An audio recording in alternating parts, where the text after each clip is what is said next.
शुरू कर। अब ये दो भाई थे, कहते हम मशहदुर रजा गए, मौला रजा की ज़ियारत। ईरान में ईरानियों की एक रस्मी ईद आती है जिसे नौरोज बोला जाता है, तो उसमें छुट्टियां मिलती हैं इनको। नया साल जब शुरू होता है तो कहते हैं 10-15 दिन की छुट्टी होती है, हम चले गए इमाम रजा की ज़ियारत की। 2 गाड़ियां थी, एक में दोनों भाइयों की फैमिली, वालदा भी साथ थी और वालिद कह रहे हमारे फौत हो चुके थे। हम गए, मौला रजा की ज़ियारत की और वापसी का सफर। कह रहे जब वापसी पे आ रहे थे तो 2 भाइयों की गाड़ी आगे थी, पीछे और वालदा बहने वो पीछे गाड़ी में थे। एक मोड़ आया, कहते हैं स्पीड थोड़ी हमारी ज्यादा थी, सामने से एक बस भी आ रही थी या ट्रक था, पता नहीं चला कि इतनी स्पीड में थे यहां तक के गाड़ी जाके ट्रक से टकराई और पूरी आधी गाड़ी तकरीबन प्रेस हो गई। अब ये जवान कहता है बस मुझे वो मंजर याद है, एक्सीडेंट हुआ, उसके बाद मुझे कुछ भी याद नहीं है। इतने में कहता है मैंने अपनी आंखों से देखा कि मेरी गाड़ी नीचे पड़ी हुई है और मेरी रूह तकरीबन 6-7 फुट के फासले से अपने बदन को देख रही है। अब देख रहा हूं गाड़ी का एक्सीडेंट हुआ, आधी प्रेस हुई है, मैं फंस चुका हूं उस गाड़ी में और सारे मुझे निकालने की कोशिश कर रहे हैं। सामने मेरा भाई भी जख्मी है, उसको भी निकाल दिया है, लेकिन मैं फंसा हुआ हूं और देख रहा हूं पिछली गाड़ी से मेरी वालदा आके पहुंची और उसने एक्सीडेंट देखा और मां ने रोना शुरू कर दिया। कह रहा मुझे समझ में कुछ नहीं आ रहा ये माजरा क्या है। अपने जिस्म को देख रहा हूं पर अभी तक यकीन नहीं है कि मैं मर चुका हूं। ऐसे जिस आदमी समझता मैं ख्वाब देख रहा हूं ना, समझ मैं ख्वाब देख रहा हूं। क्या माजरा है, गाड़ी हुई है, एक्सीडेंट हुआ है, जिस्म पड़ा हुआ है, मां रो रही है, भाई रो रहा है, कहता कोई समझ नहीं लग रही। इतने में मेरे कानों में मुझे मेरे मरहूम बाप की आवाज सुनाई थी। हाँ, मेरे नाम से पुकारा और मुझे बुलाया। अब कहते हैं 11 या 10 साल के बाद मैंने अपने बाबा की आवाज सुनी। ज़ाहिर बाप मरहूम हो चुके थे। औलाद जो वालिदैन से मोहब्बत करती है और आपको 10 साल के बाद अपने बाप की आवाज सुनाई दे, कितनी खुशी होती है।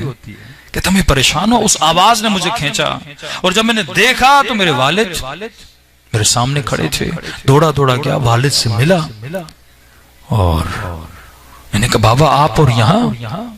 उसने कहा बेटा तुझे लेने के लिए आया हूं। फिर अब भी समझ नहीं आई, बाप भी नहीं बता रहे।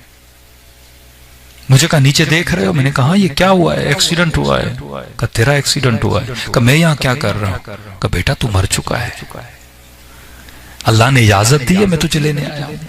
कह रहा मेरा जो वालिद था वो खादिम इमाम हुसैन था। मतलब ईरान में हयातें होती हैं ना, जैसे अंजुमनें होती हैं पाकिस्तान में, एक अंजुमन चलाता था, यानी उसका काम था, खिदमत गुजार था, इमाम बारगाह की खिदमत, अंजुमन, मजलिसें, बहुत नेक था, कभी कभी नोहा भी पढ़ता था, मतलब मशहूर था वहां पे, ये खादिम हुसैन के नाम से मशहूर था। अब कह रहा शायद क्योंकि मेरे वालिद का मकाम ये था कि अल्लाह ने उसे इजाजत दी, वो मुझे लेने आए।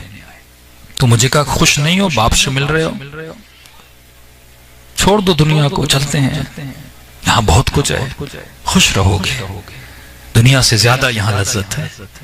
तो मैंने कहा मैं चलने के लिए तैयार हूं, 11 साल के बाद मैंने आपको देखा है, लेकिन बाबा माँ का रोना मुझसे बर्दाश्त नहीं यार।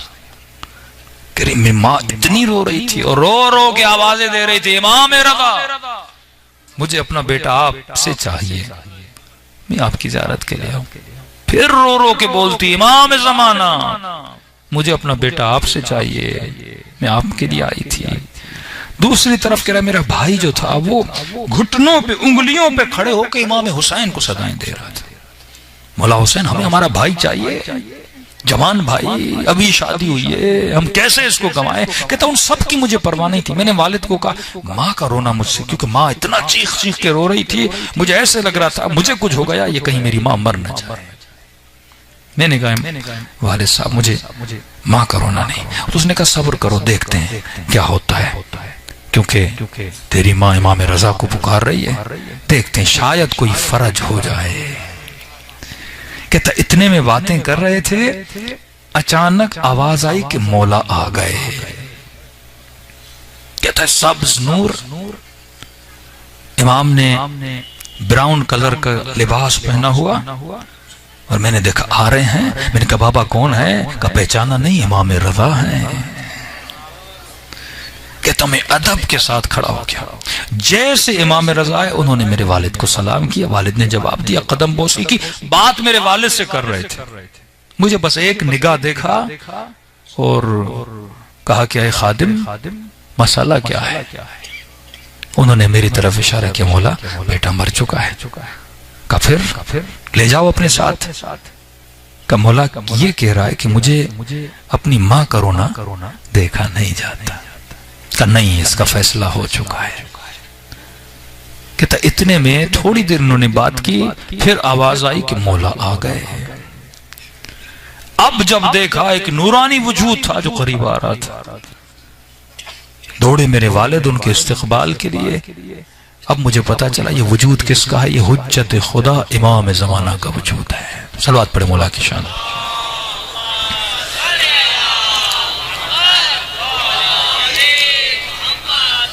इमाम ने कहा माजरा क्या है ऐ खादिम, तुम्हारे बेटे ने क्यों परेशान किया हुआ है हमें? का मौला ये तो खड़ा है, इसकी माँ आपको पुकार रही है। अब कह रहे हैं इमाम रजा भी देख रहे हैं, इमाम जमाना भी देख रहे हैं, उसकी माँ चीख चीख के पुकार रही थी। कहे इमाम रजा मुझे अपना बेटा वापस दो, इमाम जमाना मुझे अपना बेटा वापस दो। कहते दोनों इमाम आपस में बातें कर रहे थे, क्या होगा? मैं खामोश खड़ा हूं कि मेरा फैसला क्या होना है। कहता इतने मैंने अपने भाई को देखा, वो बुलंद बुलंद आवाज से इमाम हुसैन को बुला रहा है। बस मुझे दोनों इमामों की बातों से ये लगा कि नहीं, मेरा पलटना अब मुश्किल है। कहता है इतने में एक गम की फजा तारी हो गई, ऐसा गम जिसे मैं बयान नहीं कर सकता। और उस गम की फजा के बाद एक आका करीब आना शुरू हुए, और जो आका आ रहे थे वो अकेले नहीं थे, कई जवान उनके साथ थे। और जैसे करीब कह रहे, इतना उनके वजूद में हैबत नहीं, गम था कि जैसे वो करीब आते थे गोया मेरे वजूद में गम भरता जाता था। और जैसे आते गए, कह रहे मेरे इख्तियार में नहीं था। पहले जो दो इमाम आए मैंने उनको देखा, अब जो ये शख्सियत आने लगी तो मेरे इख्तियार में नहीं था। खुद ब खुद जो मेरा सर है वो झुकना शुरू हो गया, निगाहें बिल्कुल झुक गई। अब मेरे इख्तियार में नहीं था, बिल्कुल मैं ऐसे खड़ा था जिसने मेरे सर को पकड़ के झुका दिया, खुद ब खुद में झुक गया। और जैसे वो करीब आए तो दोनों इमामों ने कहा अस्सलाम अलैका या अबा अब्दुल्लाह। ऐसा अदब इमाम हुसैन का इमाम रजा ने किया, ऐसा अदब इमाम जमाना ने किया। दोनों आगे बढ़े। का इमाम जैसे आए तो थोड़े जलाल में थे। मेरे वालिद को कहा हमारे खादिम क्या माजरा है,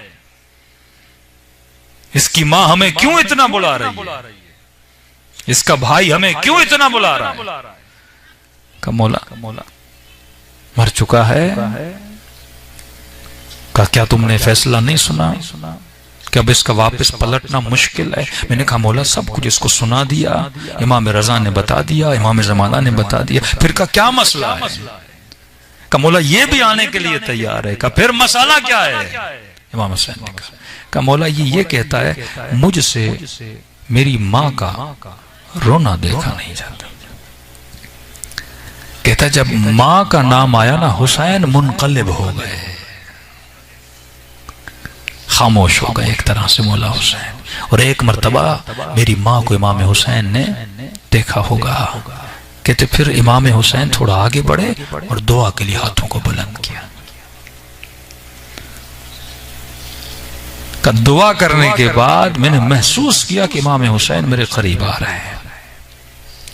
किताब जुर्रत नहीं, गर्दन झुकी हुई, मैं इमाम हुसैन को देख नहीं पा रहा, अदब की वजह से गर्दन झुकी हुई है। कि इमाम हुसैन बिल्कुल जब मेरे करीब पहुंचे ना, यहां शायद मुझे इजाजत मिली मैं अपने सर को उठाऊं। कहते जैसे मैंने सर उठाया मेरी निगाह मौला हुसैन के चेहरे पे पड़ी। कहता ये निगाह एक लम्हे की थी, बस निगाह पड़ी, इमाम हुसैन ने कहा वापस चला जा, तेरी माँ की खातिर हमने तुझे भेज दिया।